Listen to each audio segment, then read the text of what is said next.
It is another Friday, so let's get to some questions from the listeners.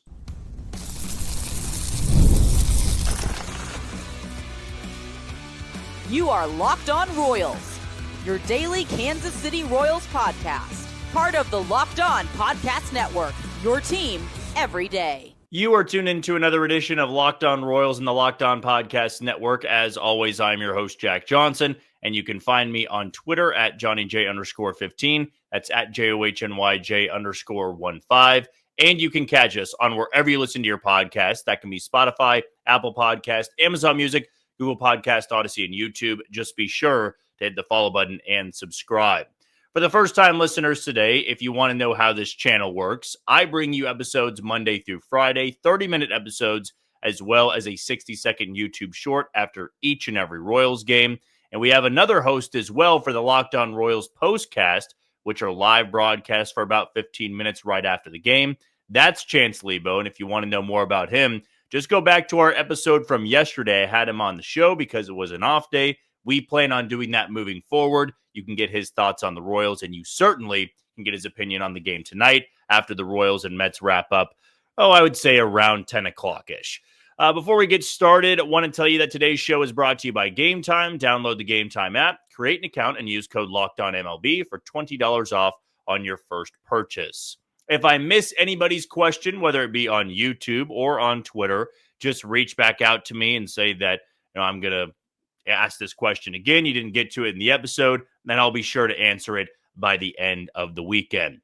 Let's kick things off with Dro's question. Could the Royals realistically acquire an impact bat without trading Lugo? Personally think we need the consistency in the starting rotation, especially trying to chase down Boston, Tampa, and Seattle. The answer to your question is 100% yes. They could get an impact bat and keep Seth Lugo at the same time. And I put this out there on Twitter this morning. It was an article from Katie Wu and Patrick Mooney of The Athletic that the Royals are in the market for a bat and likely won't deviate from their starting pitching.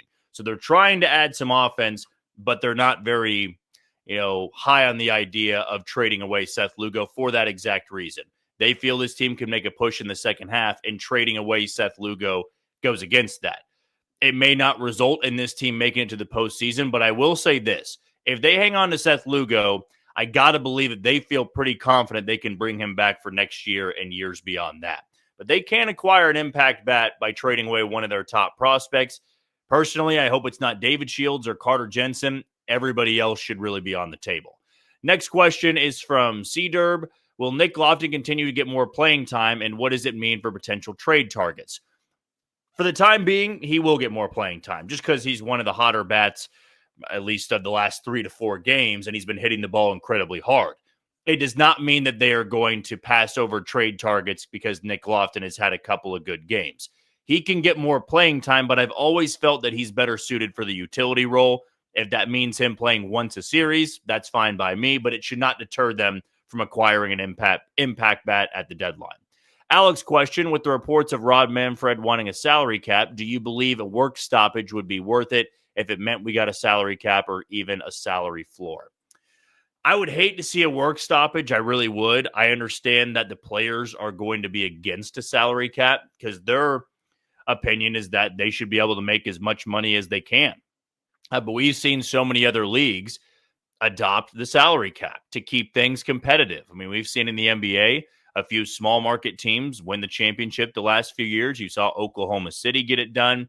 If you want to call Denver small market, I wouldn't fight you on it. On the NFL side, Kansas City is still technically a small market, and they've been to 5 of the last 6 Super Bowls. So, the salary cap can help things. It would prevent the Dodgers from signing everybody. And it would maybe, with the salary floor, that's what I'm more for, is the salary floor, because it keeps these other teams competitive and forces owners to spend money and keep their team from going, 21-71 or whatever the Rockies are right now, or what the White Sox were last year. I want good baseball. I want competitive baseball. And truthfully, as much as the Dodgers have been spending, it's not like they are 70-20. I mean, they're on a 6-game losing streak right now because baseball's tough to win, 70 to 80, 90% of your games, even with a loaded roster, because injuries happen. You know how it all goes down. But I'm more for of a salary floor than a salary cap. I just do not see the players really get on board with it, which, as you pointed out, could lead to a work stoppage. Jeremy's question: explain to me in non-biased and logical terms how Michael Garcia isn't an all-star.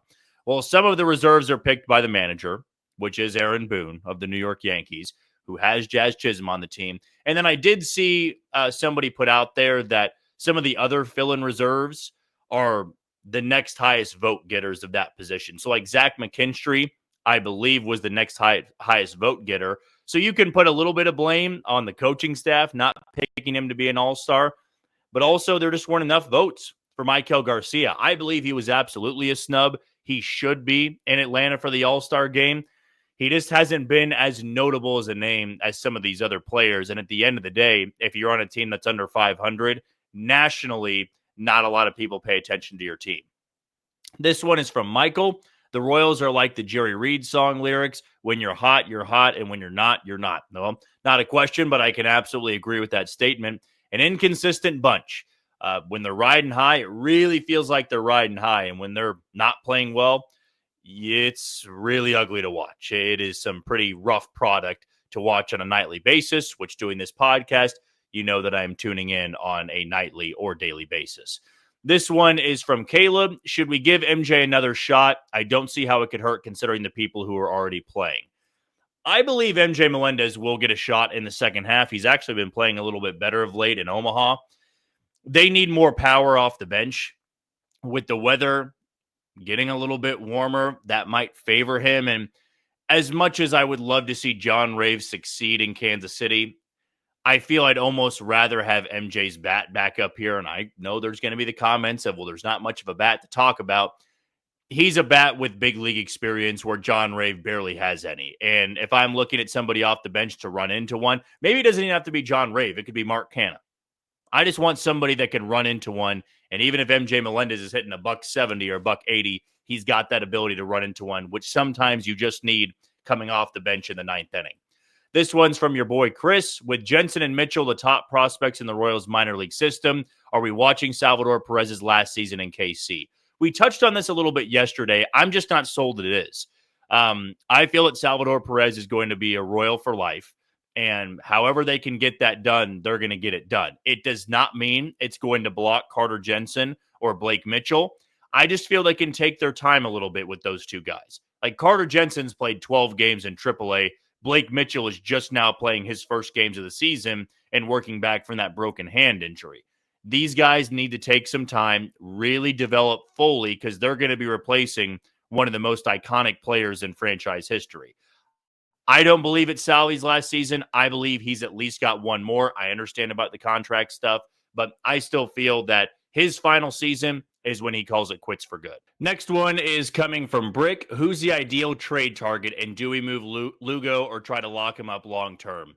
For the Lugo question, I just don't see them dealing him at this point in time. Now, if they torpedo between now and July 31st, I really believe they'll have no choice. You can't expect, unless you feel like you've got an offer on the table that he can't refuse, to have him back next year, and you might as well get value and try to start your off season a little bit early. As for trade targets, there's a couple of outfielders that would really help out this lineup.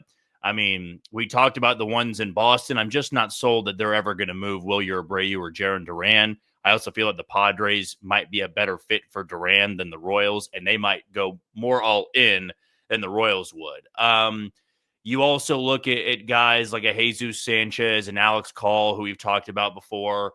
Joe Adell's a name that I've always liked. Taylor Ward, speaking of two Angels there. So there are going to be outfielders in play.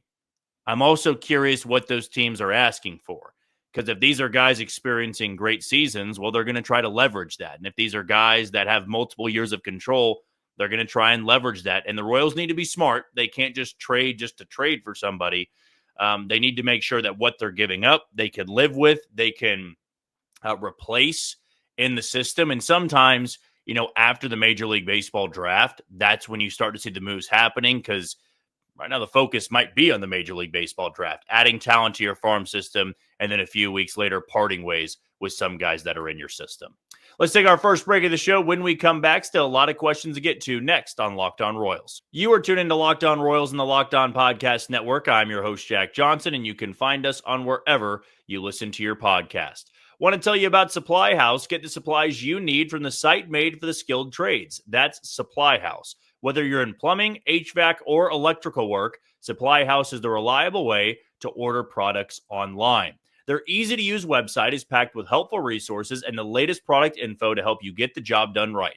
Plus, with a complete inventory of over 200,000 parts from 400-plus top brands, you'll find exactly what you need delivered fast from coast to coast. Need help with an order? Supply House offers expert support and industry-leading service, so you'll always talk to a real person. And for trade pros looking for an extra edge, their free Trade Master program offers exclusive perks like a dedicated phone line, free shipping, and discounts on every order.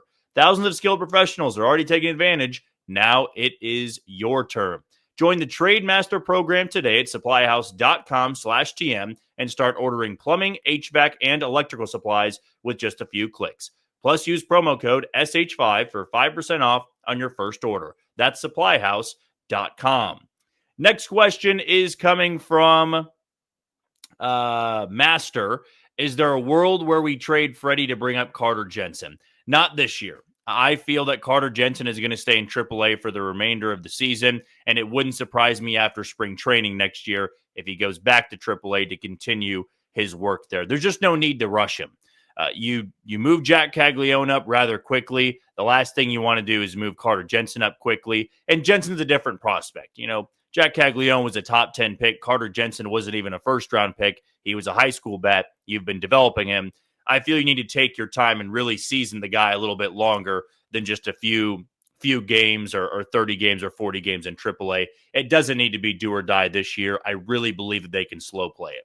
This one's from Mike. Tommy Pham reunion would be a cheaper trade target for the outfield. I wouldn't hate it. I really like Tommy Pham and what he brought to the team last year, not just, for a couple of the games that he was able to help out a lot offensively. It was more so of the presence he brought to the team. He's a fighter, and I know that's a little bit humorous because he has threatened to fight people before. Tommy Pham, though, has played well in Pittsburgh over the last handful of weeks. Want to say that, he fixed his eyesight a little bit. I could have been fooled by a fake tweet or something, but I want to say he got new contact lenses, and that's had him hit over 300 over the last handful of weeks. He's going to be a trade target because the Pirates are going to be selling, but does Tommy Pham put you over the edge? In my opinion, if you're going to make a move, it needs to be somebody that you're going to have for next year and maybe even the year after that, where Tommy Pham would be a rental. This one is from Royals Chiefs. Can we get a mock draft pick on 23 and 28 for the Major League Baseball draft? Mine is Josh Hammond at 23 and Quentin Young at 28. Really, really like Josh Hammond at 23. Cruz Schoolcraft is another prep arm that I really like. And then Devin Taylor, I believe, was the last one that most recently became one of my top prospects, the outfielder from Indiana. Really good numbers, really good slash line. And the Royals just need outfield help. I don't care if it's a prep bat or a college bat. I'd lean prep bat just so they can take their time a little bit more because I'm not looking for a college bat to move up in the same way Jack Caglione did. They need to take some time with the guy they take at 23 and at 28 because they're not going to be can't-miss prospects. But those are the three names that I really feel strongly about, and Hammond, Schoolcraft, and then Taylor coming out of Indiana. This one's from Matthew. If you're the Royals front office, who do you trade at the deadline, and would you look at packages for MLB-ready players or to build the farm system? Easy answer for the second part of that. I'm looking for Major League ready players because the Royals are pretty adamant about winning next year as well. If they felt that they were years away, by all means, go for the low A guys, go for the 18 and 19-year-old lottery ticket guys. But if you're going to trade pieces, I would like to see guys that can contribute now, next year, and the year after that. As to who you should be trading, it's tough because who is really available out there? We can talk about Wilyer Abreu and Jarren Duran. I really don't expect them to be fully available unless you send them the house. You throw the kitchen sink at them. If you're looking at someone like a Taylor Ward, you're looking at someone like a Jesus Sanchez, you're looking at someone like an Alex Call, then you could probably acquire a few of those players for less than Carter Jensen or Blake Mitchell or a David Shields, though you might have to part ways with someone like Ramon Ramirez or part ways with someone like Blake Walters or somebody that, could have some upside like a Eric Sarantola, but is just not producing the numbers right now. So those are some of the names that I would watch for. Drew Beam is someone I really like. Wouldn't want to see them trade, but I also can't go back on what I just said where nobody should be off the table unless your name is David Shields and Carter Jensen. This one is from the Mizzler. If they don't pick up Salvi's option and potentially don't have Lugo, Lorenzen, and Estevez contracts on the books, we will have around $30 to $40 million freed up. With our aggressiveness to try and get an outfitter last free agency, do you think Kyle Tucker is a possibility this offseason? As much as I would like to say yes, I'm going to say no. Because I don't see the Royals losing all of that and then say, well, we're going to put all of that money towards Kyle Tucker. They need more help, as much as it pains me to say, than just a Kyle Tucker. He could make their offense better, absolutely. Could you imagine Bobby Witt Jr. and Vinny and Michael and Kyle Tucker and a much better version of Jack Caglione? You'd have a great offense, but you're talking about replacing three arms that have been really valuable for you this year. Seth Lugo, incredibly valuable. Carlos Estevez is tied for the American League in saves, and he's also one off the league lead in saves. So I would say that it's very unlikely because I also expect Kyle Tucker to get the biggest deal on the market for outfielders out there, and I just don't see the Royals being in play for that. Could always change, though. I don't know. It's a long time before the offseason. RJ's question, is Sweat in the bathtub the new 1738? They are taking much better at bats, contact swings, shortening up and putting the ball in play. I hope this approach sticks. They look loose for the first time in a year and also look like they're not trying to do too much. Thoughts on that? It's possible. They seem to be more lively in the clubhouse. They seem to be more lively in the dugout. That naturally happens when you're winning a lot of games, and it's going to carry you as far as it can. I mean, if you really keep winning baseball games, that energy is not going to stop. It is a close group, though, and that's why come trade deadline, you trade away some pieces. Even if you are someone in contention, it can fracture that a little bit. We've seen it with other teams happen before. Last year, the Royals brought in some pieces, and it only boosted them more. So I feel that this clubhouse, led by a guy like Vinny Pasquantino, is very lively, very vibrant, and how he talks to the media and all that type of stuff. It's got the opportunity, I should say, to become the next 1738. I'm still waiting, though, for that one song they pick that we can listen to on repeat for the remainder of the season and hopefully into the postseason. This one's from Kenji. Segment idea during the All-Star break. Do an evaluation of their first half and what to expect for the second half for every guy on the opening day roster. I like it, and I'll pin that and make sure I get to it at some point next week. Luke asks, we've talked a lot about Cags needing some protection with a hitter in the seventh hole. Can Lofton be that guy? If so, what do you need to see from him to make you more comfortable with that? Unfortunately, I do need to see a lot more. When I'm looking at protection in the seven hole, I need somebody that is a legitimate threat on a game-by-game basis to do damage. And Nick Lofton, I know he had a great series. He's also a sub-200 hitter for the entirety of his career. It's only been 3 seasons, but there's not enough there to say that's true protection. What I need to see from him, be a 280 to 290 hitter in the second half, and that can be a guy that pitchers are going to have to focus on if they are to pitch around Jack Caglione. Because if you put him on base, Nick Lofton hitting 285, 290 could be a guy that could do some damage. Next one is from Gary with Carter Jensen tearing it up. Is Freddie on the trade block? Wouldn't say this year. Again, on that topic of Carter Jensen, no need to rush him. It's only been 12 games. Let him finish out the year in AAA. And then I would even say first portion of next year, I'd be all right with him in Omaha. And lastly, let's get to Jake's question on Twitter. Then we'll take our final break. So they only win one when I'm out of the country. This is unfair. Well, I don't know where you're at. Hopefully, you're somewhere that's tropical, you're on a beach, and you can still access the game. But if they win these next 3 games, maybe you are going to have to stay wherever you're at.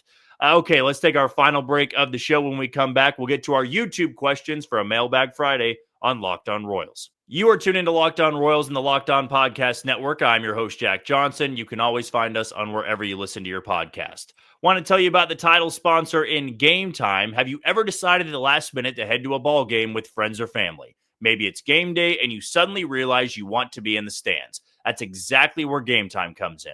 It's the easiest way to grab last-minute tickets without the stress. With the money you save on tickets, you can splurge on food, drinks, merch, or even invite a bigger group to come with you. Gametime makes it possible. Gametime makes buying tickets fast and simple, where prices on the app actually drop closer you get to first pitch. They've got incredible last-minute deals, clear seat views, and a lowest price guaranteed that takes the worry out of buying. Take the guesswork out of buying tickets with Gametime. Download the app, create an account, and use code LOCKEDONMLB for $20 off on your first purchase. Those terms apply. So again, create an account and redeem code LOCKEDONMLB, LOCKEDONMLB, for $20 off. Download the app today. Last minute tickets, lowest price guaranteed. We're going to jump over to YouTube for the first time in this episode and get to the first question from Wilson. What's the best place to sit at Kauffman on a budget? I've sat near each foul pole, but looking to mix it up. I'm a big upper deck person. I love to sit probably more so right field line between home and first base, and then I would say about 20 rows up. On Saturday, that's the exact spot I'm going to buy tickets for. It's like $15, I believe. It's not to say I don't like the lower level. I do. I just don't want to spend $40 to $50 on a ticket. If I'm just going to watch the game, I love sitting in the upper deck because you can really see everything. And I just don't want to be blocked by the foul pole either. I don't mind the outfield seats either. You just can't see everything as well, and you can't really judge the ball as perfectly as you can in the upper deck. Next one is from Beeve. 2 things. If you had to pick, which would you go with? Ice cream, frozen yogurt, sherbet, or popsicles? And what is a song you love but don't play around your friends because you don't want them to know you like that song? Love the videos as always. And as I should probably bring up again, I love the questions that don't always pertain to baseball. So my question for that, or my answer, I should say, let's go the custard and just the regular old ice cream. I really like all of those options, but those are my top 2 favorites. And the song I would play that I don't around friends, that's a really good question. I'm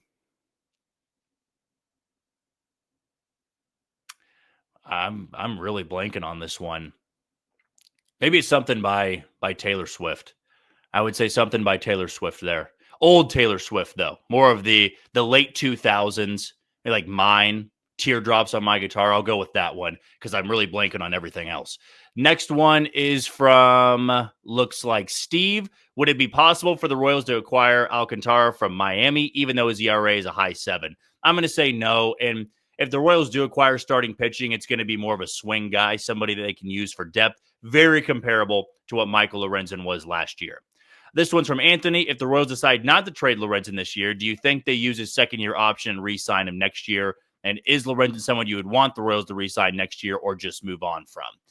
I would love to see Lorenzen back just for the right price. If the market's way too expensive for a 5th starter, I believe Lorenzen's that perfect fit. And I believe he really gets along well with the coaching staff, and they could use that second-year option as well because it's easy to say, we'll just go get another 5th starter.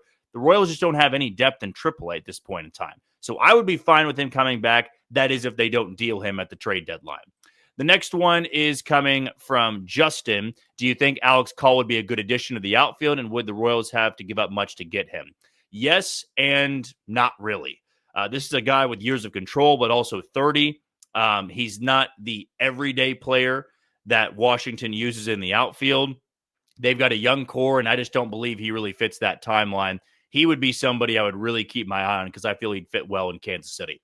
J.A.'s question, Lugo, Lorenzen, and Blanco to the Cubs for Kevin Alcantara and Brandon Birdsell. Is that in the realm of a possibility? Honestly, I think that's given up too much for what you'd be getting in return. Those are good prospects, but if the Royals are going to trade Seth Lugo, they need guys that can for sure help this team right now and years in the future.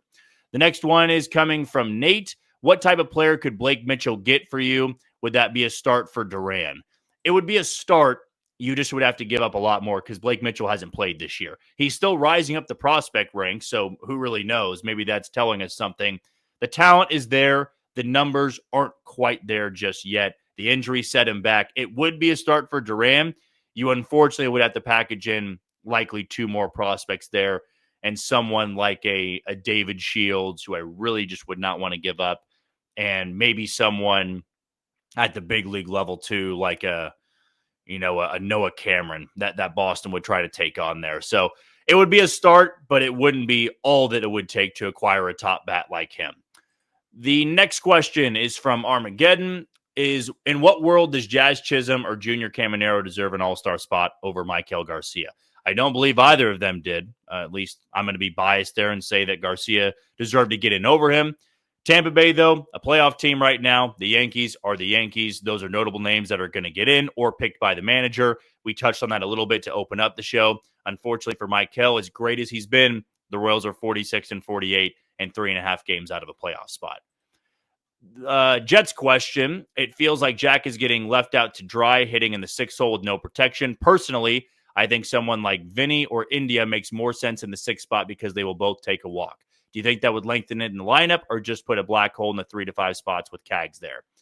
Unfortunately, I just don't believe they've got the depth to move the lineup around that much. What they're doing at this point in time is what they need to stick to because the offense has been better in July. Would love for them to get protection in the 7 hole. I feel the only way you're going to get that is if Nick Lofton goes on a tear in the second half or if you go out there and acquire a bat that could hit 7th for you. If Jack starts to hit better, though, that's going to solve everything. If what we saw in the last 3 games against Pittsburgh is what's to come, then I do feel better about getting him some more protection in the 7 hole and that only boosting his numbers as we go on in the season. Next one here is coming from Caleb. What is your favorite Royals memory / call?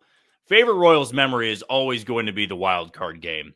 I was there in person for it. It was my first taste of playoff baseball anywhere. As I brought up, was sitting on the right field line. It was between home plate and first base. Great view of it. Great view of Salvador Perez's walk-off single in that game. So that by far and away is my favorite moment. My favorite call would probably have to be Denny Matthews' call of Alex Gordon's home run against Minnesota in 2014. And I brought it up so many times on the show. So I do feel that I have beaten a dead horse with this. It's such a clever call, though, and also just how great baseball can be. And when Gordon walked up to the plate, he's facing Glenn Perkins, who was an all-star that year. Royals are down by 1, runner at first, and Gordon just puts one right into the party deck in right center field. But right before it, Denny Matthews was saying, and I know I'm going to butcher the quote, so maybe I shouldn't say this is my favorite call, but it was something along the lines of, if this is your year and everything is pointing to the fact that it is for the Royals, these are the type of games that you win. If this is not your year, then these are the games that you lose. And seconds later, you hear the crack of the bat and he homers. And you have the famous Denny Matthews call there. It gives you chills. It gives you goosebumps because the Royals went on to get to the World Series that year. And it's not anything like what we saw in 2024 because that 2014 year was so special, as we all know, because it was the first time a lot of people were experiencing baseball like that. Like in my lifetime, I had never seen the Royals play competitive baseball like that. Even in 2013, they were always running uphill. They were always trying to catch up to somebody, where in 14, they had a playoff spot numerous times, and then were able to clinch it on the final series in Chicago. I believe it was game 1 or game 2 of that series. And then you got to see them do what they did in the postseason. It almost at the time made those 29 years worth it. And I wasn't even alive for a chunk of that. But that year was so special. And even though it ended the way it did in game 7, it set up 2015 so perfectly. And I wouldn't trade those years for anything. I know I'm a baseball guy, but those 2 years were my favorite sports years of my lifetime. And I'm a huge football fan. I'm a huge basketball fan. I'm just a bigger baseball fan. And what I experienced then is something I truthfully don't believe I'll ever experience again, because I don't want to go 29 years between playoff droughts. And then to go that long and get to the World Series and the next year win it again, it's almost unheard of. We just never really see that in sports. And those 2 years for the Royals and for me were just truly extraordinary. Well, thank you for all the questions that were sent in. That'll do it for another edition of Locked On Royals and the Locked On Podcast Network. I have been your host, Jack Johnson. Thank you for making Locked On Royals your first listen today. For your second, check out the all-new Locked On MLB Game Night. Every game, every night, all season long. Get local analysis on a national scale and find MLB Game Night on Locked On MLB on YouTube or wherever you get your podcast. We'll be off this weekend, of course, but we'll be back on Monday. It'll be the All-Star break, but we'll have a full breakdown of the Royals and Mets series. But until then, you take it easy, Kansas City.